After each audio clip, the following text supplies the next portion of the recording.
Have the Jets righted the ship after their win over the Kings, and what should they be playing for the rest of the way? Hey everyone, welcome into another edition of Jets Setting. Rob Wong joined alongside by Winnipeg Sun Jets writer Scott Billeck and Winnipeg Sun sports editor Ted Wyman. And guys, a key 4-3 win for the Jets over the Kings on Monday night to snap that ugly 6-game losing streak. Scott, it is just one game, but did you see signs that the team has sorted some things out? Yeah, I mean, within that vacuum of the game, yeah. I mean, I think the biggest thing that they did was not wilt when they went down. I mean, it looked at first like a carbon copy of Saturday's loss to the Ottawa Senators. They got a quick goal. They allowed the tying goal quickly after that, and then they were down in the game and chasing it again. The same thing was true on Monday against the Kings, but they found a way to keep fighting, and we haven't seen a lot of fight in this team over the last, I'd say, 2 months.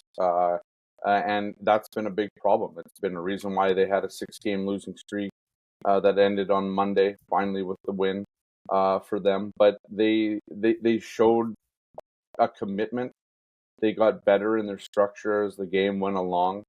They scored some goals. They made up for some goaltending errors. It wasn't Laurent Brossoit's best game, of course, but they were able to kind of handle that adversity within the 60-minute confine of a hockey game. And that's something we haven't really seen a lot from this Jets team as of late. And so, it all depends what happens on Thursday against the Calgary Flames, right? Like that's the next test. This team can't win one game and then just sit on that, rest on its laurels and be happy with it. This is a team that needs to continue to play the way they did, especially in the second half of that game, where they sort of battened down the hatches and played some good defensive hockey. So if they can continue to do it, it'll be good. But to answer the question, they showed some good things in that game, and now it just depends if they can keep it going. Ted, are you willing to say that the Jets are back on track after just one victory? No, definitely not. I think you have to see more. And the reason is that they did something similar to this last year. Like they kind of, they fell apart in the second half of the season, late in the season. They just weren't playing good hockey at this time of year and really had to scrape and claw just to get into the playoffs. And then this year, kind of the same thing happens. I mean, it's not as bad. It seems, but they lose 6 in a row. That's not, that's just not the kind of thing you expect from a team that considers itself a Stanley Cup contender. They were all in, remember, at the trade deadline. They paid to bring in guys to make them a better team, and right now they're not a better team. And they're pretty discombobulated, to be honest. I mean, the Rick Bowness, in order to get that win on Monday night, had to change his lines up. He had to move Kyle Connor to the second line. He had moved Nikolai Ehlers up to the first line, and he switched every single one of the D pairings. Every guy on the back end played with somebody new in that game. And we're talking game, what was it, Scott, 73? 75, yeah.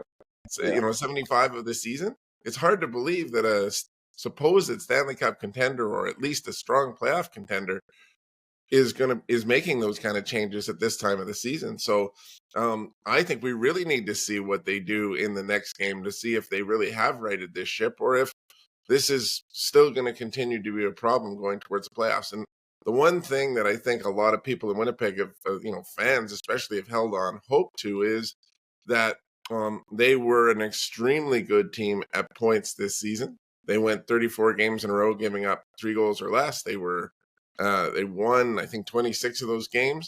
That kind of streak shows that this team really has that kind of strong structure, defensive play in it. But they're not showing it right now. The question is, in these last few games, can they put that together again?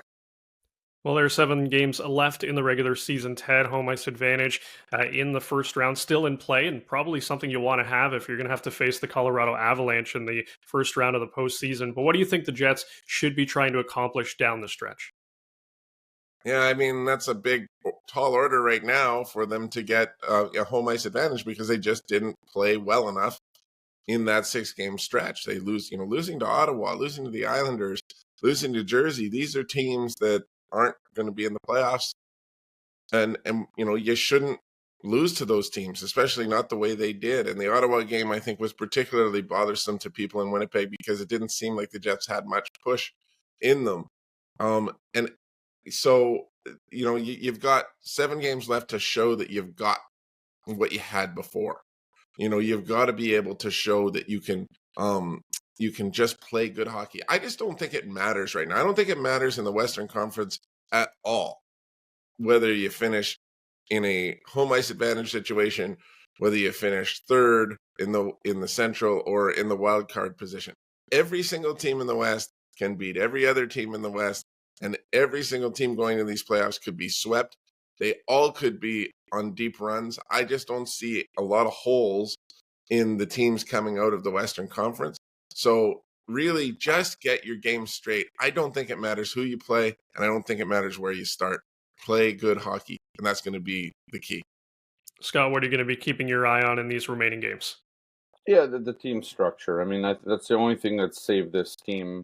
Well, it's the only thing that got this team to where it is right now, right? Like, there's a reason why this team's on 96 points, and it isn't because of the last 2 months of hockey. It's because of everything basically leading up into the All-Star break is why the Jets are where they are. They've won some games, obviously, through the skill that they have, but they haven't won it the right way in most of the games since the end of January.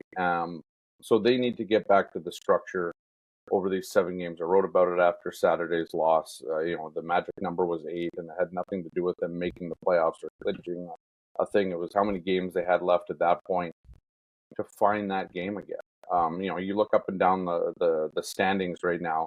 There's like 3 teams in the NHL that are in playoff spots that have losing records, and Winnipeg's one of them over the last 10 games.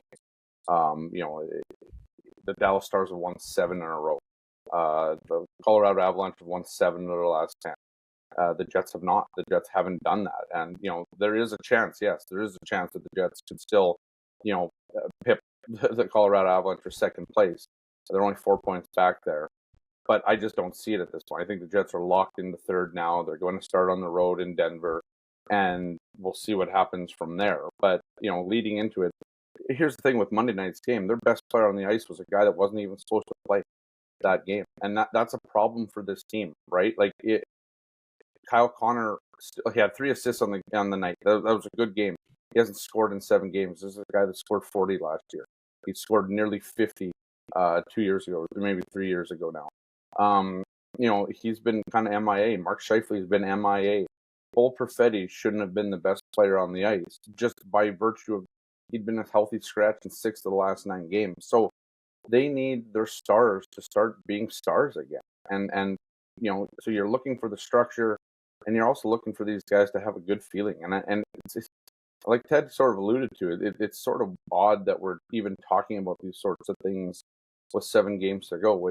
This should not be a storyline for a team heading into the playoffs. For a team that's been as strong as it has for a lot of the year, we shouldn't be talking again about epic collapses and players not showing up to games and all these types of things at this time of the season. So 7 games, you can erase a lot of that in this town by winning them out. By winning, they have some big tests coming up. You got to play Dallas again. You got to play Colorado again. Those games might be meaningful to both of those teams too, because they're vying for the top spot in the Central Division. And if the Jets go on a run here and beat both of those teams, maybe the Jets could get back into that. I don't think it's possible, but there are permutations here of things that could happen where the Jets could be we're still battling for first place. So there's a lot. What I'm saying is they're going to get their best from both of those teams when they play again. They've struggled against Dallas. They've beaten Colorado this season. They've shown they can do that, but Colorado is playing a much more fine-tuned game now than they were earlier when the Jets beat up on them. So we'll see how it goes over the next couple of weeks here. But for the Jets now, they got to figure out, get back to that game and get back to the committed to playing that style of hockey. Otherwise, it's going to be a very short playoffs for them come April 20th or whenever they start the playoffs on the road against the Avalanche, most likely.